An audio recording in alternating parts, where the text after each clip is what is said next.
एक बात समझ में आती है कि ज्योतिरादित्य सिंधिया और गुलाम नबी आजाद को तो कम से कम कांग्रेस छोड़ के नहीं जानी चाहिए थी।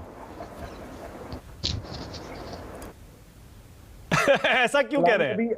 नहीं, इसलिए कह रहा हूं क्योंकि गुलाम नबी आजाद, अगर आज एक शायर पे आरोप लगता है तो मुझे अच्छी तरीके से याद है कि महाराष्ट्र से कितनी बार राज्यसभा में गुलाम नबी आजाद गए, तब तो किसी न किसी महाराष्ट्र के नेता का हक मारा गया होगा, कोई ना कोई वहां। और मुझे अच्छी तरीके से याद है महाराष्ट्र के नेता इस बात पर ऑब्जेक्शन करते थे। तो गुलाम नबी आजाद साहब, आप सोचिए, अभी भी राज्यसभा से हटने के बाद भी उनका बंगला बाकी है, जबकि राहुल गांधी का बंगला अगले दिन खारिज कर दिया गया। ज्योतिरादित्य सिंधिया ऐसी कौन सी चीज थी जो उनको नहीं मिली थी? तो सवाल इस बात को लेकर, राजनीति के अंदर पार्टी वो लोग बदलते हैं जिनका सिद्धांत में यकीन नहीं होता, जो उसूलों की वजह से पार्टी में नहीं होते, वो किसी और कारण से पार्टी में होते। और आज भी अगर आप देखिए, गुलाम नबी आजाद साहब इसलिए खबरों में है क्योंकि वो राहुल गांधी और कांग्रेस पर हमले कर रहे हैं। अगर गुलाम नबी आजाद साहब जम्मू कश्मीर के अंदर कोई बड़ा काम कर रहे होते, उस वजह से खबरों में होते, तो मैं मानता। तमाम टीवी चैनल्स पे उनके इंटरव्यूज लिए जा रहे। उन्होंने एक बड़ी अच्छी बात कही। उन्होंने कहा कि जो कांग्रेस पार्टी में जब होता है तो उसकी स्पाइन नहीं होती, रीढ़ नहीं होती। यह तर्क तो उनके ऊपर भी लागू हो सकता है कि जब आप 40 साल थे, संजय गांधी के साथ थे, तब क्या आपके पास रीढ़ हड्डी थी?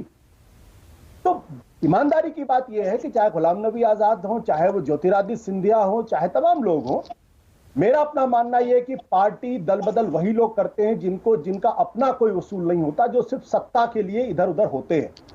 और गुलाम नबी आजाद के पास शिकायत करने का कोई मौका नहीं होना चाहिए। उनको पार्टी के अंदर ऐसा कोई पद नहीं था जो उनको नहीं मिला था। ठीक है। ज्योतिरादित्य सिंधिया की डायरेक्ट आप सोचिए, जिस कांग्रेस पार्टी ने पाकिस्तान के 2 टुकड़े करा दिए, आज ज्योतिरादित्य सिंधिया उसी कांग्रेस पार्टी को गद्दारों की और देशद्रोहियों की पार्टी कह रहे हैं। वो इस बात को भूल जाते हैं कि 18 जो सुभद्रा कुमारी चौहान ने उनके बारे में लिखा है, वो तो कविता का एक अंश है। लेकिन अगर आप इतिहास में जाएंगे तो आपको वाकई में महारानी लक्ष्मीबाई जब लड़ रही थी, तब ग्वालियर में सिंधिया परिवार क्या कर रहा था, इसका हिसाब आपको बहुत विस्तार से मिल जाएगा। अच्छा आशुतोष, एक सेकंड मैं आपको रोक रहा हूं। आपने कहा कि ज्योतिरादित्य सिंधिया और गुलाम नबी आजाद को कम से कम कांग्रेस नहीं छोड़नी चाहिए थी क्योंकि उनको कांग्रेस पार्टी ने बहुत कुछ दिया, और बात भी सही है, फैक्ट है ये। लेकिन आप साथ में ये भी कह रहे हैं कि जो लोग पार्टी बदलते हैं वो उससे ये साबित हो जाता है कि वो किसी और वजह से राजनीति में है, वो उसूलों की वजह से राजनीति में नहीं है। लेकिन आशुतोष, ईमानदारी से बताइएगा, कितने प्रतिशत राजनेता आजकल उसूलों की वजह से राजनीति में है? जैसा मैंने पहले बताया, कोई सिर्फ गुलाम नबी आजाद और ज्योतिरादित्य सिंधिया की बात नहीं है। शाजिया ने पूरी लिस्ट पढ़ के सुनाई है। अभी इन 10 सालों में, 9 सालों में कितने नेता छोड़ गए कांग्रेस, बड़े बड़े नेता। देखिए, मानक आपने बहुत अच्छी बात कही, लेकिन मैं एक आपके सवाल का जवाब दूंगा सिर्फ एक सेंटेंस बोलने के बाद। अगर सुरेंद्र राजपूत ने अगर कांग्रेस पार्टी छोड़ी होती तो मैं मानता कि सुरेंद्र राजपूत को कुछ नहीं मिला। ठीक है, जहां तक विचारधारा की बात है, और मैं बीजेपी और आरएसएस का कट्टर विरोधी हूं, लोग कहते हैं, मुझे आलोचक कहते हैं, लेकिन बीजेपी और आरएसएस में आज भी 70% ऐसे लोगों की संख्या है जो विचारधारा नहीं बदली उन्होंने। जब भारतीय जनता पार्टी 2 सांसदों की पार्टी थी तब भी उसके साथ जुड़े थे, और यही हाल सीपीएम का भी है। सीपीएम में भी दल बदल करने वालों की संख्या बहुत मिनिमम है। आपको इक्का दुक्का मिलेंगे।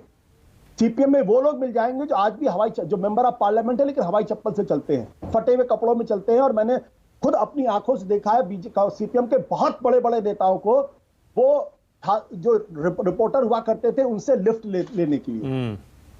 तो ऐसा नहीं है कि विचारधारा नहीं है। हाँ, नहीं, ठीक है। कांग्रेस में भी एक कोर है जिसने पार्टी नहीं छोड़ी, लेकिन इसमें बीजेपी और सीपीएम ये 2 पॉलिटिकल पार्टीज हैं जिसकी बहुत बड़ी संख्या विचारधारा पर टिके हुए लोगों की है। दुर्भाग्य की बात क्या है कि कांग्रेस में इंदिरा गांधी के जमाने में जिस तरीके से चापलूसों को, दरबारियों को मौका मिला, आज वही चापलूस, वही दरबारी कांग्रेस पार्टी को छोड़ के जा रहे हैं, जबकि कांग्रेस पार्टी की सबसे ज्यादा जरूरत है। ऐसे लोगों के प्रति किसी तरीके की कोई सहानुभूति नहीं होनी चाहिए। ओके, विनोद अग्निहोत्री। विनोद जी, जब आप